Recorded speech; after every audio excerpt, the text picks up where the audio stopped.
बहुत स्वागत है आपका। आप देख रहे हैं हुंकार और आपके साथ हूं मैं दीपा बाफिला। सियासत में संभावनाओं के रास्ते हमेशा खुले रहते हैं। आज इसकी एक बड़ी तस्वीर बिहार के मधुबनी जिले से सामने आई है, जहां झंझारपुर लोकसभा क्षेत्र में बीजेपी के बड़े नेता और गृह मंत्री अमित शाह रैली करने के लिए पहुंचे थे। अमित शाह हर बार की तरह इस बार भी विरोधियों पर जमकर गरजे। राम मंदिर से लेकर के G20 के आयोजन और चंद्रयान 3 की सफल लैंडिंग का जिक्र करके बयान दिया। यह लोकसभा चुनाव में बीजेपी किस एजेंडे के साथ सियासी मैदान में उतरने वाली है, इसका इशारा अमित शाह ने कर दिया। लेकिन अमित शाह के भाषण में कई चीजें ऐसी रहीं जिसने बिहार की राजनीति में फिर से उथल-पुथल पैदा कर दी है। और देखिए, अमित शाह के निशाने पर भले ही नीतीश कुमार की सरकार थी, लेकिन इस हमले के सबसे ज्यादा तीर लालू परिवार की तरफ चले। उन्होंने चुन चुन कर लालू यादव और तेजस्वी यादव पर हमला बोला। कभी भ्रष्टाचार का जिक्र किया तो कभी जंगल राज की परिभाषा दोहराई और हर हमले का सिरा आरजेडी यानी कि लालू परिवार से जुड़ा। अमित शाह ने तो इशारों इशारों में नीतीश कुमार को भविष्य की चिंता करने की सलाह तक दे डाली। उन्होंने आरजेडी जेडीयू के गठबंधन को तेल पानी जैसा बताया, जिसका मेल कभी हो ही नहीं सकता। और देखिए, अमित शाह का सीधा सीधा कहना था कि देखिए, नीतीश कुमार अभी भी इंडिया गठबंधन से दूरी बनाकर नया विकल्प तलाश सकते हैं। एक तरीके से आप मानिए खुला निमंत्रण है नीतीश कुमार को जो अमित शाह ने दिया। माना यह जा रहा है कि नीतीश कुमार को बीजेपी की तरफ से नया ऑफर दे दिया गया है क्या? और सबसे बड़ा सवाल यह कि इस बार नीतीश को छोड़ करके निशाने पर लालू यादव अमित शाह के दिखाई दिए और इसके पीछे की वजह क्या हो सकती है? देखिए, लेकिन नीतीश के मन में क्या चल रहा है इसको पुख्ता तौर पर कोई नहीं पढ़ पा रहा। खैर, अमित शाह भाषण देकर गए तो सियासी वार पलटवार का दौर शुरू हुआ। जेडीयू की तरफ से अमित शाह को लेकर जुमलेबाज वाला तंज कसा गया। जेडीयू ने सोशल मीडिया पर अमित शाह को लेकर चुभने वाला पलटवार किया है। देखिए, बिहार सरकार के मंत्री तेज प्रताप यादव ने पलटवार करते हुए जंगल राज को गुजरात से जोड़ दिया है। गोधरा कांड का जिक्र कर दिया। तेज प्रताप यादव ने कहा, गृह मंत्री अमित शाह बिहार में दंगा फसाद करवाने आते हैं, बिहार के लोगों को गाली दी जाती है। तेज प्रताप यादव ने कहा कि बीजेपी इंडिया गठबंधन से डर गई है, बौखलाई हुई है, क्योंकि इंडिया गठबंधन देश को नरेंद्र मोदी से आजाद करवाना चाहता है। विपक्ष के नेता भले ही इंडिया गठबंधन की मजबूती के तमाम दावे कर रहे हैं, लेकिन पर्दे के पीछे हकीकत कुछ और दिखाई देती है, क्योंकि आज फिर इंडिया गठबंधन के खेमे से ऐसी खबर आई जिसने कई सवाल उठा दिए, कई सवालों को जन्म दे दिया है। दरअसल ये आप जानिए, इंडिया गठबंधन को विधानसभा चुनाव से पहले मध्य प्रदेश की राजधानी भोपाल में संयुक्त रैली करनी थी। ये रैली अक्टूबर के पहले हफ्ते में प्रस्तावित थी। तमाम खबरें इसको लेकर आ रही थी, लेकिन आज मध्य प्रदेश में कांग्रेस के सबसे बड़े नेता कमलनाथ ने रैली के रद्द होने की बात कह दी है। कमलनाथ ने जैसे ही रैली रद्द करने का ऐलान किया, बीजेपी के नेताओं ने फिर से गठबंधन को घेरना शुरू कर दिया, निशाने पर लिया। सीएम शिवराज सिंह चौहान ने कहा कि इंडिया गठबंधन को लेकर जनता में गुस्सा है, रोष है, जिसके चलते रैली रद्द की गई है विपक्षी गठबंधन की तरफ से। हालांकि ये समझिए आप, कांग्रेस के नेताओं की तरफ से लगातार सफाई दी जा रही है। रणदीप सुरजेवाला ने कहा है कि अभी गठबंधन के बाकी दलों के साथ चर्चा लगातार हो रही है, राय मशवरा किया जा रहा है। माना यह जा रहा है कि अब ये रैली भोपाल के बजाय नागपुर में हो सकती है।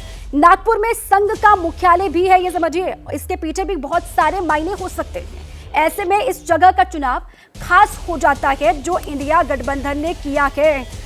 लेकिन सवाल बहुत सारे हैं। आखिर भोपाल में इंडिया गठबंधन की ये रैली क्यों स्थगित की गई? रद्द करने के पीछे की बड़ी वजह क्या है? क्या कांग्रेस मध्य प्रदेश की पिच पर बीजेपी के सामने अकेले ही खेलना चाहती है? बड़ा सवाल ये भी खड़ा होता है। और क्या वो ऐसी पार्टियों को भोपाल के मंच पर नहीं लाना चाहती जिनके नेता पिछले कई दिनों से सनातन धर्म को लेकर लगातार अनर्गल बयानबाजी कर रहे हैं? और सवाल तो ये भी है कि क्या आम आदमी पार्टी के साथ मध्य प्रदेश में गठबंधन को लेकर जो बात चल रही थी उसका कोई सटीक जवाब अब तक नहीं निकला? और यही वजह है कि इंडिया गठबंधन की रैली फिलहाल गैर चुनावी राज्य में करवाने की तैयारी शुरू हो गई है। अब देखिए, नागपुर में अगर ये मीटिंग होती है, ये रैली होती है, तो इसके पीछे की वजह क्या हो सकती है? इसको लेकर बहुत सारे सवाल हैं। यानी देखिए आप, एक तरफ बीजेपी लगातार अपनी रणनीति सेट कर रही है, तो दूसरी ओर इंडिया गठबंधन बिहार से लेकर मध्य प्रदेश तक आपसी विवाद में उलझी हुई दिखाई दे रही है। आज इसी मुद्दे पर होगी चर्चा। उससे पहले देख लीजिए बिहार में अमित शाह ने कैसे लालू परिवार पर हमला बोलते हुए नीतीश के सामने नया रास्ता खोला और कैसे आरजेडी की तरफ से उन पर पलटवार किया गया। सुनिए।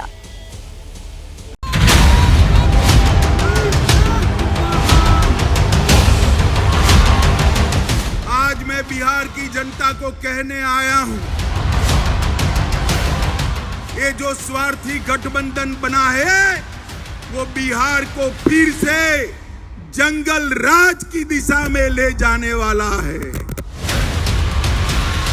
तो गुजरात में भी तो जंगले राज, गुजरात में भी उनका जो है जो गोधरा कांड वो लोग करवाए थे, तो कौन राज था? गोधरा कांड। जोर से बोलो, है या नहीं है? लालू जी फिर से एक्टिव हो गए, नीतीश जी इनएक्टिव हो गए। अब लालू जी एक्टिव होते हैं, नीतीश जी इनएक्टिव होते हैं, तो आप समझ सकते हो कि बिहार कैसा चलेगा। अमित शाह जब आते हैं तभी ऐसा क्यों होता है? ऐसा तो होता नहीं है बिहार में। बिहार को गाली दे रहे हैं, इतना गंदा, शर्म नहीं आता है उनको, अमित शाह जी को? लालू जी ने अरबों खरबों का भ्रष्टाचार किया, कोर्ट में केस चल रहे हैं, और नीतीश जी अब लालू जी के भ्रष्टाचार को नहीं दे। उनको मालूम है कि बिहार के विकास के लिए यूपीए ने कुछ नहीं किया, मैं आगे बताऊंगा। और भ्रष्टाचार किया, यूपीए के नाम से वो नहीं आ सकते हैं, इसलिए इंडी अलायंस के नाम से वो आ रहे हैं।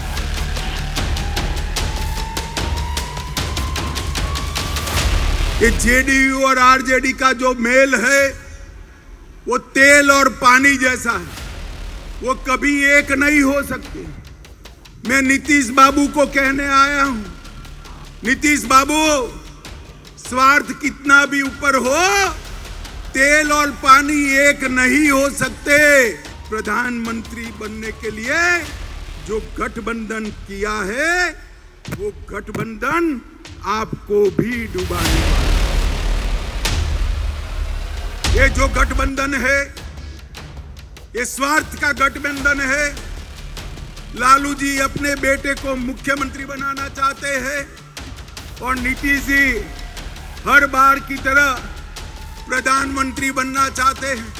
नीतीश बाबू, आपकी दाल नहीं गलेगी, प्रधानमंत्री का पद वहां खाली नहीं है, वहां फिर से एक बार नरेंद्र मोदी जी बैठने वाले।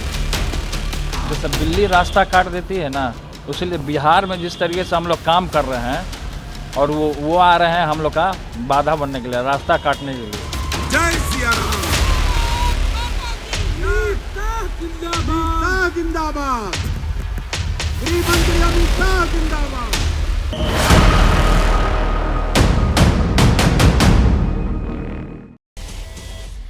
तो सुना आपने गृह मंत्री अमित शाह को किस तरीके से इंडिया गठबंधन पर वो हमलावर दिखाई दिए और लालू परिवार को लेकर क्या बड़ी बातें उन्होंने कही। और वार पलटवार का दौर देखिए इंडिया गठबंधन की तरफ से भी और एनडीए की तरफ से भी, दोनों की तरफ से लगातार जारी है। इसी पर चर्चा के लिए खास मेहमान हमारे साथ जुड़ चुके हैं, उनसे तारुफ में आपका करवा दूं। के शर्मा जी है प्रवक्ता बीजेपी की तरफ से, वो हमारे साथ जुड़ चुके हैं। नीरज कुमार जी है प्रवक्ता जेडीयू की तरफ से, सर आपका स्वागत है, वो भी जुड़ चुके हैं। प्रोफेसर सुबोध मेहता है प्रवक्ता आरजेडी की तरफ से। वीरेंद्र कुमार मुन्ना साहब है प्रवक्ता एलजेपीआर की तरफ से, वो हमारे साथ। विजय त्रिवेदी जी हैं, वरिष्ठ पत्रकार हैं, स्टूडियो में मेरे साथ है। सर स्वागत है आपका। ज्ञानेंद्र कुमार मेरे साथी जुड़ेंगे हैदराबाद से, उनके पास भी आपको लिए चलेंगे। लेकिन सबसे पहले के शर्मा जी, आप ही का रुख करते हुए सर, ये लाइन हम इसलिए चला रहे हैं कि लालू एक्टिव और नीतीश कुमार इनएक्टिव। अमित शाह ने ये बात कही और इसीलिए ये कहा जा रहा है कि क्या बीजेपी का टारगेट जो है वो सिलेक्टिव हो गया है। खुला निमंत्रण आज दे दिया गया अमित शाह की तरफ से नीतीश कुमार को। के शर्मा जी, कि आइए, स्वागत है आपका। दीपा जी, सबसे पहले तो मैं स्पष्ट कर दूं कि नीतीश कुमार की वापसी का कोई चांस नहीं है, कम से कम भारतीय जनता पार्टी के साथ गठबंधन का। जो माननीय अमित भाई शाह ने आज बयान दिया है, जो कहा है, वो इसलिए कहा है कि बेचारे नीतीश कुमार इनएक्टिव ऐसे हो गए कि वो पिछले 6 महीना से चक्कर काट रहे थे कि मैं किसी तरह प्रधानमंत्री का उम्मीदवार बन जाऊं, वो ना बनूं तो इस गठबंधन का जो घमंडिया गठबंधन है इसका संयोजक बन जाऊं। लेकिन 4-4 बैठक हो गई और नीतीश कुमार जी को कोई जो है भाव भी नहीं मिला वहाँ, तो इसलिए नीतीश कुमार जी जो है इनएक्टिव होके अब इधर उधर बगले झाँकने लगे हैं। तो स्वाभाविक है कि इसके कारण से उन्होंने कहा, और लालू जी थोड़ा तेज हो गए क्योंकि अब आज जो बिहार में सरकार चल रही है वो जंगल राज पार्ट 2 ही तो है।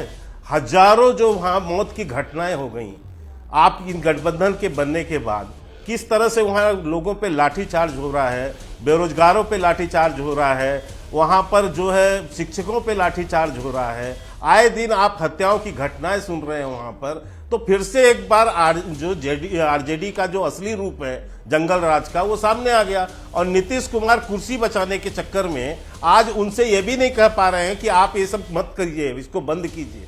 तो आज ये हालत है। और दूसरी तरफ आपने एक और जिक्र किया, आज वो बात किया कि मैं अपनी बात खत्म करूंगा, कि ठीक कहा उन्होंने कि ये जो गठबंधन इसमें जितने दल हैं ये तेल और पानी की तरह है, ये मिल ही नहीं सकते। और यही कारण है कि आज देखिए क्या हालात हुई। कांग्रेस के यहाँ प्रवक्ता शायद नहीं आए और शायद आ भी ना सॉरी जुड़ गए, तो उनसे जरूर पूछिएगा ठीक है कि कोऑर्डिनेशन कमेटी आपकी तय करती है, हाँ, कि कोऑर्डिनेशन कमेटी आपकी तय करती है। केशव वेणुगोपाल आपके जो है घोषणा करते हैं कि हम जो है पहली रैली करेंगे। 4 महीने बाद 4 बैठकों के बाद पहली बार निर्णय हुआ कि कहीं हम जाकर रैली करेंगे, एक ही निर्णय हुआ। और वो निर्णय भी एक कमलनाथ जो उस कमेटी के मेंबर भी नहीं है, और वो उनकी देखिए कि वो कह देते हैं कि साहब यार भोपाल में रैली सीधा और सिंपल सा जवाब जो है वो दे दीजिए कि नीतीश कुमार को ऑफर है एनडीए से कि वापस आ जाइए, या फिर नहीं है ऑफर? आप कह रहे हैं कि कोई ऑफर है या नहीं है, हाँ या ना?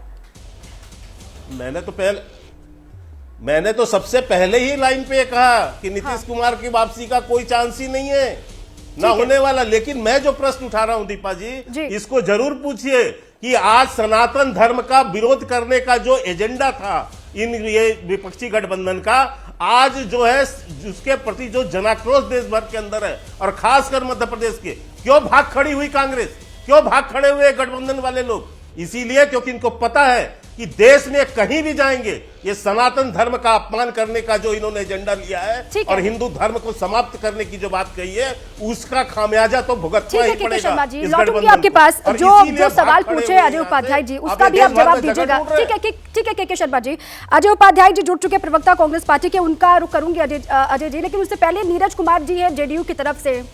के शर्मा जी ने जो सवाल पूछे आपसे नीरज जी उसका भी जवाब दीजिए, और साथ ही ये भी कि अमित शाह ने कहा कि तेल और पानी जैसा है संयोग आरजेडी और जेडीयू का, कभी साथ आ ही नहीं सकते, अपने स्वार्थ के लिए साथ आए थे, लेकिन नीतीश कुमार को तो जो तवज्जो मिलनी चाहिए वो मिल नहीं रही है। देखिए, मैं माननीय अमित शाह जी को गृह मंत्री मानता ही नहीं हूँ, नाकाबिल गृह मंत्री मानता हूँ। इसका कारण है कि किस आधार पर आप जंगल राज अगर कर रहे हैं, तो नेशनल क्राइम ब्यूरो का जो डेटा होता है 2021 के बाद 2022 का पूरे तौर पर अब तक जारी नहीं किया गया। ये पहली बार हो रहा है कि 2022-23 के मार्च के बाद जारी हो जाना चाहिए था। तीन ये सहकारिता मंत्री है, ये गृह मंत्री है ही नहीं, ये नाकाबिल गृह मंत्री है। अब चलिए, अब ये बोल रहे हैं सनातन धर्म के बड़े पैरोकार हैं, कहिए तो लिस्ट बता दे आपको। केवल गुजरात में 1288 मंदिर तोड़े गए, कहिए तो नाम बता दे। उत्तर प्रदेश में 688। नीरज जी, जो चंद्रशेखर जी ने कहा उसको लेकर भी कुछ बोल दीजिए। उसको लेकर तो बीजेपी आप पर ही हमलावर है, आप ही की साथी है ना आरजेडी, और शिक्षा मंत्री है बिहार में चंद्रशेखर जी, वो क्या कुछ बयान दे रहे हैं रामचरितमानस को लेकर, सनातन धर्म को लेकर, उसका खंडन कर रहे हैं। संविधान, आप जिसको घमंडिया गठबंधन, बिल्कुल जिसको ये घमंडिया गठबंधन कहते हैं, हम यह चाहते हैं कि सावरकर की पूजा नहीं हो, अंबेडकर की पूजा हो, राष्ट्रपिता की पूजा हो। देखिए, हम लोग काला बिल्ला लगाए हुए हैं, ये जाति गणना नहीं करा रहे हैं। कैसे सनातनी है? ये कर्पूरी ठाकुर सनातनी नहीं है। तो अभी गठबंधन पर सवाल था नीरज जी, ठीक है, गठबंधन पर सवाल था कि नीतीश कुमार का क्या, नीतीश कुमार की भूमिका क्या है गठबंधन में, उस पर मेरा सवाल था आपसे। क्या जो महत्वाकांक्षा या फिर जो सोच के साथ, क्योंकि शुरुआत से हमेशा लीड करते हुए दिखाई दिए नीतीश कुमार, अब अचानक से मैं बता रहा हूं, हाँ मैं बता रहा हूँ जी बोलिए बोलिए। मैं बता रहा हूँ, इनका कहना है कि नीतीश कुमार जी इनएक्टिव हो गए और लालू जी एक्टिव हो गए। जी। तो अमित शाह एक्टिव है कि इनएक्टिव है? नरेंद्र मोदी वो तो एम्स का उद्घाटन कर दिए दरभंगा में, और अमित शाह ने कहा कि नहीं बनेगा। तो दोनों में कौन है? इसका मतलब कोई डिरेल है दोनों में से कोई एक आदमी? ठीक है के शर्मा जी जल्दी से जवाब। ठीक है नीरज जी, ठीक है आ गई आपकी बात। के शर्मा जी जवाब, और उसके बाद अजय जी आपके पास आ रही हूँ। के शर्मा जी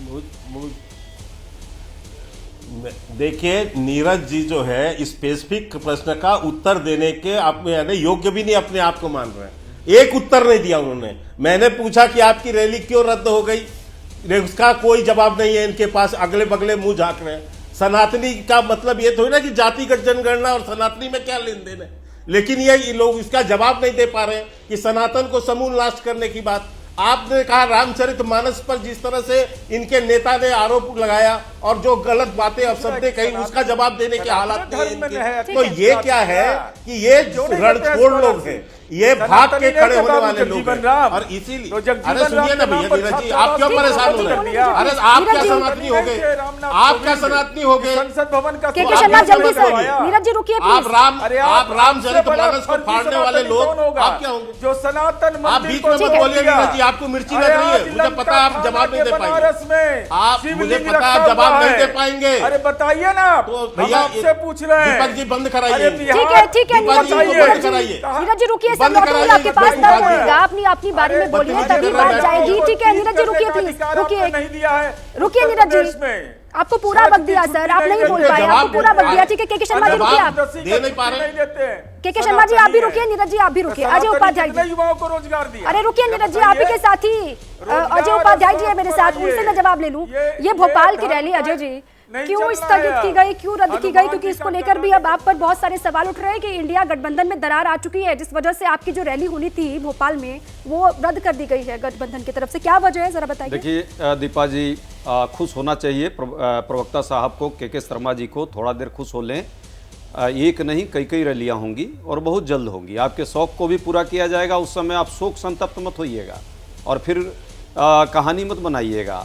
जहाँ तक बात है, अभी तेल पानी की बात की है माननीय गृह मंत्री जी ने। गृह मंत्री महोदय को तेल तो याद आएगा ही। तेल का दाम देखिए ना कितना बढ़ा दिया, खाने का तेल, पकाने का तेल, जाने। वो तो मैंने कह दिया ना, उसका उत्तर मैंने दे दिया। शीघ्र ही उस पर पुनः मीटिंग होकर के और तय हो जाएगा। रैली का डेट आगे पीछे थोड़ा होगा और वो रैली होगी और बड़े मात्रा में, और सिर्फ भोपाल में नहीं, देश के अन्य भागों में भी निरंतर रैलियां होंगी। लोकसभा चुनाव की रणनीति हमारी तय हो चुकी है और लगातार उस पर हम लोग काम कर रहे हैं। ये गलतफहमी में जो जी रहे हैं उनको गलतफहमी में जी लेने दीजिए। और जिस तरह से वो चर्चा घमंडिया की करते हैं, सबको पता है तेल जनता का करके।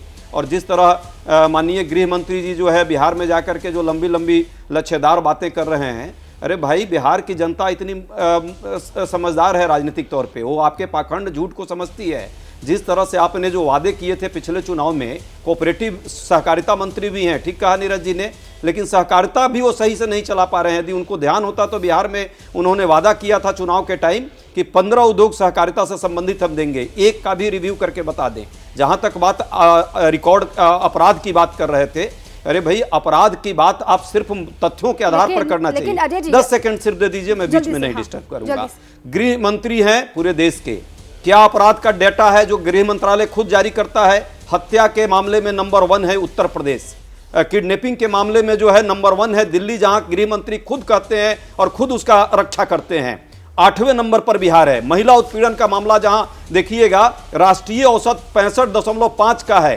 गृह मंत्री जी के ही डिपार्टमेंट ने वो आंकड़ा एनसीआरबी का डाटा रिलीज किया है। बिहार आधे से भी कम है, 29वां नंबर पर है। ठीक है, इस तरह झूठ फैलाने का काम, तो आपका इंडिया गठबंधन बनाना अजय जी, झूठ फैला करके बिहार के लोगों को बैठ क्या के कर दर्शा रहे रहे हैं, हैं? उसका हल कुछ निकल नहीं रहा। संयोजक कौन है, कॉमन मिनिमम प्रोग्राम क्या है, उस पर कोई सहमति बन नहीं रही है।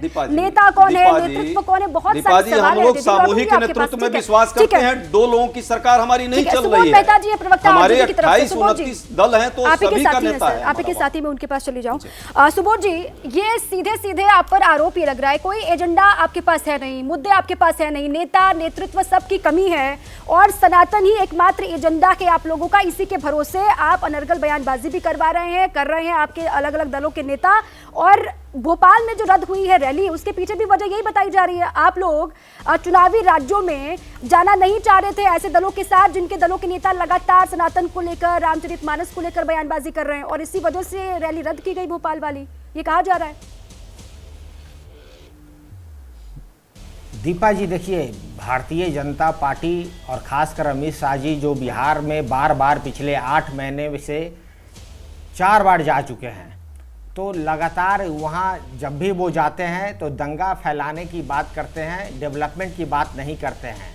माननीय मुख्यमंत्री नीतीश कुमार जी और तेजस्वी प्रसाद यादव जी का जो गवर्नेंस का जो मॉडल है, जो डेवलपमेंट का जो मॉडल है, सिर्फ बिहार ही नहीं पूरे भारत इसको देख रहा है। जिस तरीके से हम लोगों का एजेंडा था पढ़ाई का, दवाई का, कमाई का, सिंचाई का, सुनवाई कार्रवाई का, लगातार उसमें हम लोग तीव्र गति से आगे बढ़ रहे हैं। नौकरियां बिहार में मिल रही है। और जहां तक बात रही क्राइम की, जो अभी के शर्मा जी कह रहे थे, मुझे कोई आश्चर्य नहीं लगा, क्योंकि ये लोग भारतीय जनता पार्टी अपने ही सरकार के डाटा पे वो तो अच्छे से कन्वे कर पा रहे हैं, लेकिन विपक्षी गठबंधन इंडिया का एजेंडा क्या है, जरा बताइए ना सर। ये कहा जा रहा है सिर्फ आप सनातन को टारगेट कर रहे हैं, सनातन को बदनाम करना एकमात्र आप लोगों का एजेंडा है। लगता है दीपा जी लगता है कि आप थोड़ा ध्यान नहीं दे पाई। इंडिया अलायंस का एजेंडा है भारत के संविधान के मूल्यों को जो तार तार Bharatiya Janata Party led by Narendra Modi ji ने किया है, उन संस्थानों को रीस्टैब्लिश करना और आइडिया ऑफ इंडिया को रिस्टोर करना, यही हमारा सबसे बड़ा एजेंडा है। भारत के मूल्यों को और संस्थाओं को जो विखंडन किया है उसको रीस्टैब्लिश करना, और जनता को जिस तरीके से महंगाई के लेके त्रहिमाम कर रही है, किसान त्रहिमाम कर रहे हैं, डबल इनकम की इन्होंने बात कही थी कि हम यूनिवर्सिटी खोलेंगे, मेडिकल कॉलेज खोलेंगे, हम जो है लगातार अच्छा गवर्नेंस देंगे। ये सारे बातें जो हैं धरातल पे नहीं उतर गए। अमित शाह को आज आपने सुना, सुबोध जी आपने सुना उनको, आज उनका बयान सुना, उनका संबोधन सुना आपने जी? उन्होंने कहा कि चोर चोर मुसहरे भाई। जी हाँ, सुना था। देखिए, मैं तो पहले ही बोला दीपा जी, जब से इंडिया अलायंस बना है और माननीय मुख्यमंत्री जब हमारे साथ आए हैं, तब से ये तिलमिलाए हुए हैं, नर्वस हैं, डरे हुए हैं। पहले हमारे अलायंस को बोला इन्होंने कि अलायंस बनेगा ही नहीं। अब 3-3 बार मीटिंग हो गई, सारी बातें यहाँ डेवलप हो गई, तो अब ये इन्होंने नाम दिया घमंडिया अलायंस। फिर east India company, Indian Mujahideen, कभी भारत, कभी इंडिया पे, कभी सनातन पे, हर ये डेवलपमेंट का कमी कहाँ पर रह रही है सर? कमी कहाँ पर है? अगर आप इतनी मुखरता के साथ प्रखर होकर के अपनी बात रख रहे हैं, फिर क्यों पलड़ा वहां पर भारी दिखाई देता है इंडिया गठबंधन का? ये बड़ा सवाल है ना। धीरेन्द्र कुमार जी भी हमारे साथ जुड़े हुए हैं, एलजेपीआर की तरफ से, वो अपना पक्ष रखेंगे। धीरेन्द्र कुमार जी, डर गए हैं क्या आप लोग? मतलब इंडिया गठबंधन घबराई है क्या? एनडीए गठबंधन घबराई है क्या इंडिया गठबंधन से? सीधे सीधे कह रहे हैं, सुबोध जी भी ये कह रहे हैं, अजय जी भी ये कह रहे हैं। इतनी बौखलाहट क्यों है सर? जब काम किया है तो दोबारा आएंगे, तिबारा आएंगे आप? कहाँ हम लोगों में बौखलाहट है? चुनाव दहलीज पे खड़ा है, नेता सभी लोग पूरे प्रदेश में, देश में घूम रहे हैं। घूमना भी चाहिए, लोकतंत्र की यही खूबसूरती है। गृह मंत्री जी आए तो डर तो इन लोगों को लग रहा है ना। कह रहे हैं जदयू के प्रवक्ता कि मैं उनको गृह मंत्री नहीं मानता, लेकिन उनके आने से इतनी बेचैनी तो यही लोगों को होती है, आरजेडी के लोगों को होती है, जदयू के लोगों को होती है। दुर्भाग्यवश हमारे मुख्यमंत्री जी भी गृह मंत्री हैं बिहार के। इतनी घटनाएं बिहार में होती है, लेकिन कहीं पर ज्यादा लोग पसंद नहीं करते। हम ये लंबी लंबी बात करते हैं, लेकिन बिहार के लोग तो देख रहे हैं। और ठीक तो बोला है आदरणीय गृह मंत्री जी कि तेल और पानी एक नहीं हो सकता। इसको तेल का मतलब समझिए, तेल का मतलब आरजेडी, जो लाठी में तेल पिलाते थे। पानी का मतलब जनता दल यू, जिनके समय में बांध चूहे उतर देते थे सिंचाई के। तो ये दोनों घोटाला करने वाले एक जगह हो ही नहीं सकते। एक को बनना है मुख्यमंत्री, एक को बनना है प्रधानमंत्री। दोनों अति महत्वाकांक्षी लोगों का मेल कभी हो ही नहीं सकता। और वैसे भी मध्य प्रदेश में जो रद्द किया है कांग्रेस ने, कांग्रेस को भी पता है कि जो हमने अपना गठबंधन बनाया है, उनकी हैसियत और साख ऐसी है नहीं कि मध्य प्रदेश में वो जाके कुछ कर सके। तो इसीलिए वो डरे हुए हैं कि एक बार में चुनाव हारना तय है हम लोगों को, तो बाकियों को अगर बुलाएंगे तो पूरी एक्सपोज हो जाएगी पूरे देश में। ठीक जो है गठबंधन के ठीक है 26 और 28 लोगों का दल ठीक है सर, आ गई आपकी बात। अजय जी, धीरेन्द्र जी बड़ी लंबी चौड़ी बात कर रहे हैं। अरे चाचा भतीजे की जरा सुनवा लेते एक दूसरे की लड़ाई, कहिए तो मैं सुनवा देता हूँ, मेरे पास रिकॉर्डिंग है कि चाचा कैसे कहता है दिल टूट चुका अपने भतीजे से, और भतीजा कहता है चाचा तो बस मेरा है ही नहीं। इसी गठबंधन में है ना, मैं बीच में नहीं बोलता, मैं आपके बीच में नहीं बोला। आप बाद में बोल लीजिएगा, रिप्लाई कीजिएगा, रिप्लाई कीजिएगा।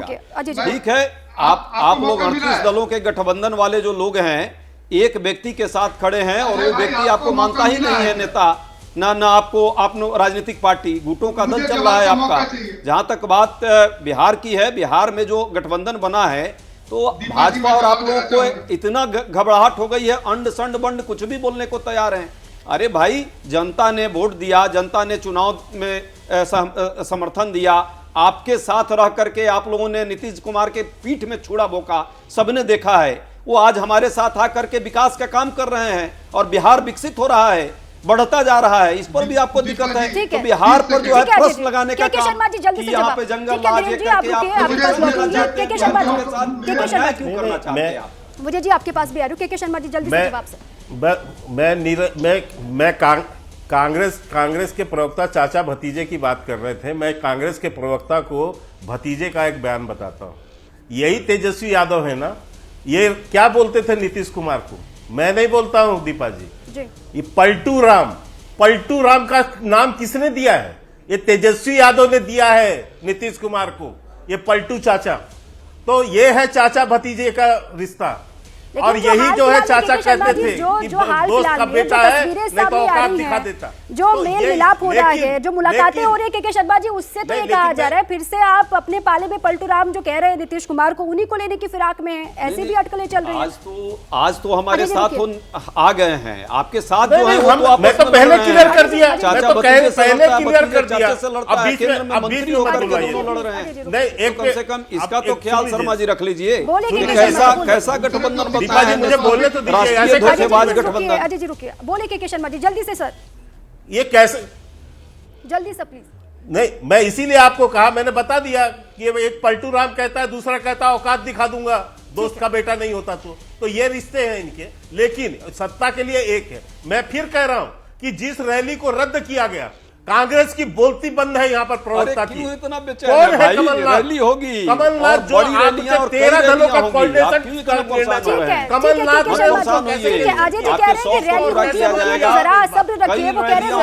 बड़ी बड़ी रैलियां होंगी राष्ट्रीय स्तर पर। ठीक है, आप दोनों प्लीज शांत हो जाइए। विजय जी, जो अमित शाह ने आज कहा और जो सिलेक्टिव, तो मैं भी चिल्लाऊंगा सर। ओके, लौटूंगी के शर्मा जी, गुस्सा नहीं सर, लौटूंगी आपके पास, पूरी बात आप बोलिएगा, अपनी बात रखिएगा। विजय जी हमारे साथ है, वरिष्ठ पत्रकार हैं।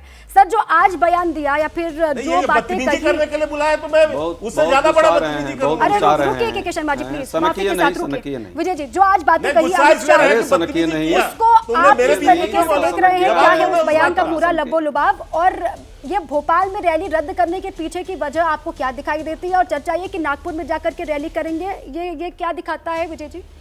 देखिए दीपा जी, 2-3 बातें बहुत स्पष्ट है। एक तो ये कि नीतीश कुमार जी की भारतीय जनता पार्टी या एनडीए गठबंधन में आने की कोई संभावना नहीं है फिलहाल। तो मुझे नहीं लगता कि अब कोई उनके लिए रास्ते बचे हुए हैं, या वो भी चाहते होंगे। ये नहीं कहना कि केवल बीजेपी चाहती नहीं है, लेकिन नीतीश कुमार भी नहीं चाहेंगे। वो जब इंडिया गठबंधन को देख रहे हैं और उसको लीड कर रहे हैं, एक्चुअली उन्होंने इनिशिएट किया उसको, तो उनकी बीजेपी में या एनडीए के साथ आने की संभावना फिलहाल 2024 के चुनाव से पहले तो नहीं लगती है, पहली बात। दूसरी बात, जो भोपाल की रैली है, मुझे लगता है, वैसे अजय जी ज़्यादा बता सकते हैं, अजय जी ने कहा ही कि बहुत सारी रैली होगी, लेकिन अभी एक तो सनातन का ऐसा मसला चल रहा था कि वहाँ पर माननीय जो कमलनाथ जी हैं वो तो बजरंगबली का मंदिर बनवा रहे हैं, मूर्ति लगवा रहे हैं, प्रदीप शर्मा जी की कथा करवा रहे हैं, बागेश्वर जी के सामने चरणारविंद हैं। तो अब ऐसे में सनातन विरोध के यदि नेता वहाँ पर पहुँचेंगे रैली में तो मुश्किल होगी।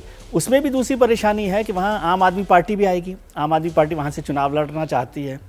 समाजवादी पार्टी के नेता अखिलेश यादव भी आएंगे, वो भी वहाँ से चुनाव लड़ना चाहते हैं। तो क्या उस मंच पर जहाँ कांग्रेस चुनाव लड़ रही है वो आम आदमी पार्टी और समाजवादी पार्टी के साथ चुनाव में जा रही है?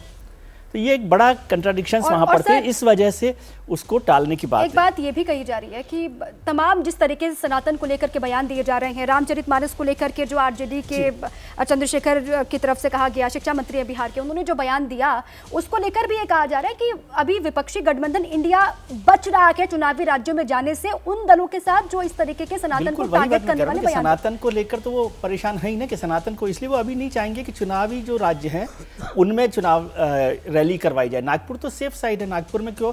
क्योंकि सबसे जो मजबूत इंडिया गठबंधन है वो वहीं पर है, महाराष्ट्र में शरद पवार हैं, उद्धव ठाकरे और कांग्रेस है, तो इसलिए वहाँ कोई परेशानी नहीं है। जैसे अमित शाह जी ने कहा ना कि तेल और पानी का मेल है, वो बिल्कुल ठीक बात कह रहे हैं। ठीक है, क्योंकि कोई भी एक पार्टी की जो विचारधारा होती है वो एक होती है, जब अलग अलग दल होते हैं तो उनका तेल और पानी का ही मेल होता है। वो बीजेपी का और पीडीपी का भी मेल तेल और मेल पानी का होता है। वो जब रामविलास पासवान के साथ रहते हैं तो उसका भी तेल पानी का मेल होता है। यूपीए में लेफ्ट पार्टी के तेल और पानी का मेल होता है। तो ये मेल कितने देर और आगे चलेगा इस तरीके से? देखिए, तेल और पानी को लेकर तो गृह मंत्री ने भी ये कहा ना कि तेल का ही पूरा है, तेल ही पानी को नुकसान भी पहुंचाता है, तेल और पानी का साथ तो कभी हो ही नहीं सकता। आप जिस तरीके से स्वार्थ के लिए एक साथ आए हैं, उनको कभी ना कभी चुनाव आते आते देखेंगे कि वो सब दल अलग अलग हो जाएंगे, ये बात उन्होंने कही। जैनेंद्र हमारे साथ जुड़ चुके हैं, मेरे साथी हैं। कांग्रेस वर्किंग कमेटी की बैठक भी चल रही है, वहीं से वो हमारे साथ जुड़े हुए हैं। जैनेंद्र, भोपाल में जो रैली रद्द होने की बात सामने आ रही है इंडिया गठबंधन की, उसके पीछे की वजह क्या बताई गई है, अगर आपके पास इसको लेकर जानकारी है? और जो रैली होगी वो नागपुर में होगी, ये भी कहा जा रहा है।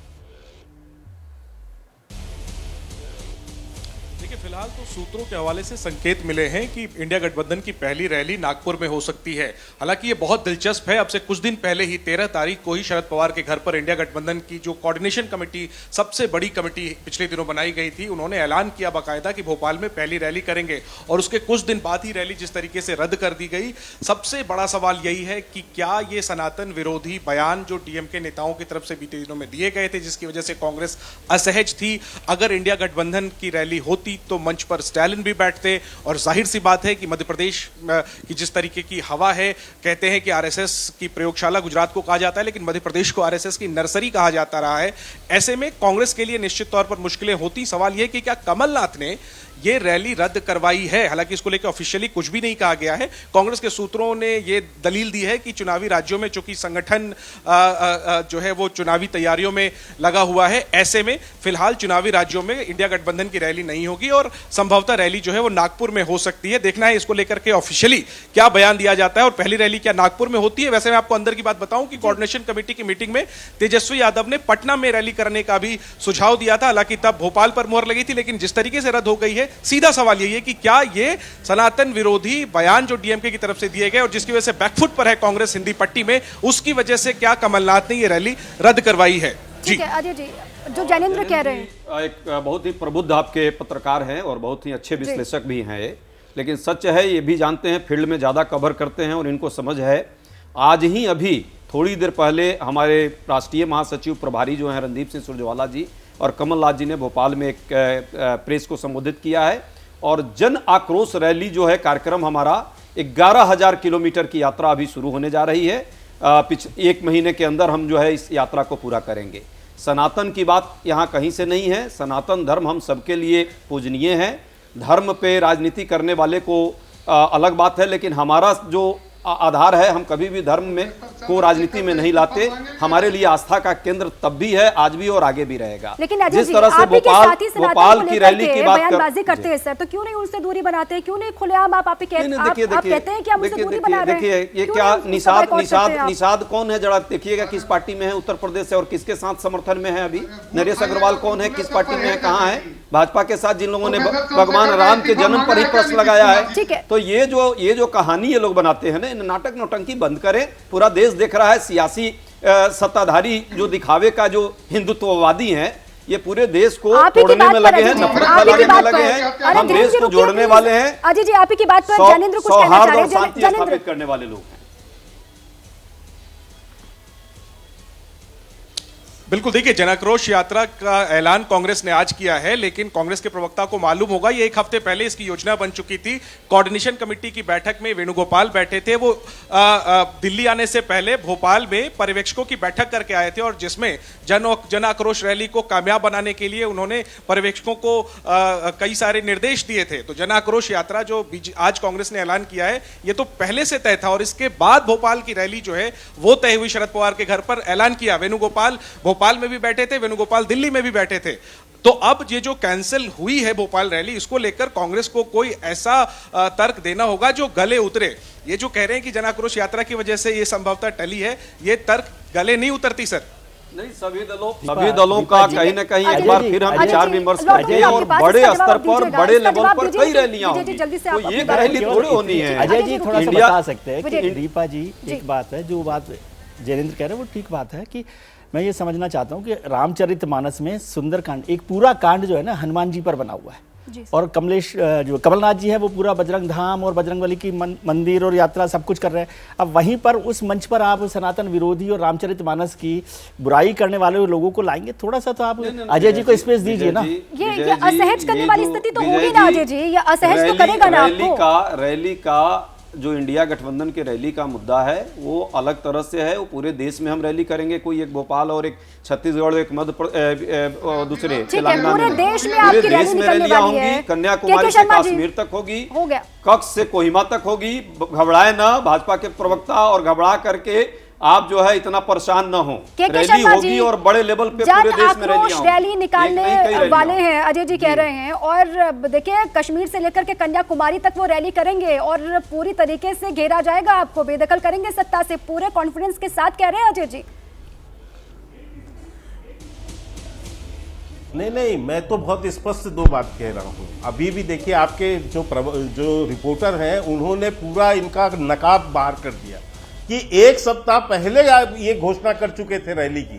ये तो जन आक्रोश रैली की बात तो बाद में आई, लेकिन वही वेणुगोपाल जो पहले घोषणा किए, फिर यहाँ के आके तैयारी वो किए उसकी, और आज कमलनाथ जो ना कोऑर्डिनेशन कमेटी में है ना यहाँ से उनका उसके कोई विषय उस गठबंधन में, वो व्यक्ति यहाँ पर सीधे ऐलान करता है ये कहते हुए कि यहाँ पर रैली नहीं होगी। ये दर्शाता है, क्योंकि मैं आपको फिर दीपा जी कह रहा हूं, ये सनातन धर्म का विरोध, हिंदू धर्म का विरोध जो कर ये राहुल गांधी और सोनिया गांधी के इशारे पर हुआ है।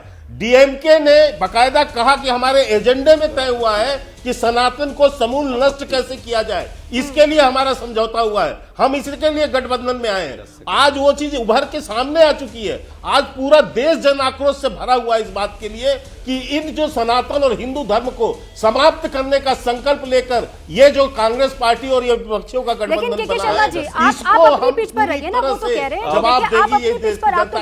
इसलिए डर के भाग रहे हैं। आपके पास तो एक सूची होनी चाहिए, आप बखान कीजिए G20 का, बखान कीजिए अपनी योजनाओं का। आप क्यों गठबंधन, इंडिया गठबंधन के पीछे पड़े हुए हैं? आज शर्मा जी हम तो कर रहे हैं, क्यों दीपा जी, हम तो कर रहे हैं, हम तो डेवलपमेंट की बात कर रहे हैं। हमने कहा क्या सनातन की बात, हमने सनातन का विरोध किया, बिहार से गृह मंत्री ने बात कही, लेकिन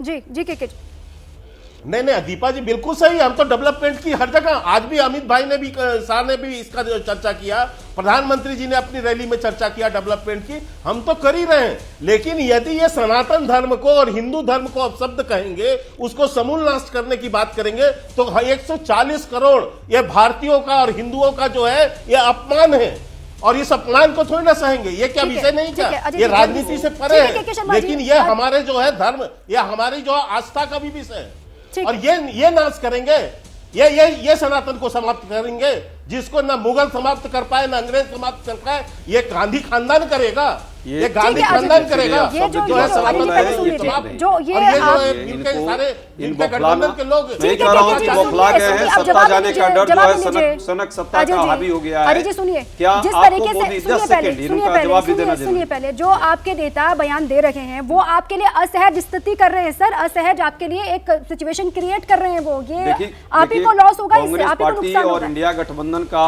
आप सब जानती हैं कि क्या स्टैंड है। हम जन मुद्दों पर बात कर रहे हैं, महंगाई बेरोजगारी से हमारा रिश्ता है, और जिनकी बात ये कर रहे हैं ये उनके साथ लगातार गठबंधन में रहे हैं और सत्ता का चाशनी इन्होंने खाई है, पहली बात। दूसरी बात, इन्होंने कहा सोनिया जी और राहुल गांधी और गांधी परिवार, तो क्या नरेश अग्रवाल और आपके जो अभी निषाद जी जो आपके पार्टनर हैं यूपी में, इसको मोदी जी और अमित शाह ने कहा है कि क्या कि भगवान राम को गाली देना, टेस्ट ट्यूब बेबी कहना, इसका मतलब आप लोग कहवाते हैं ये बात?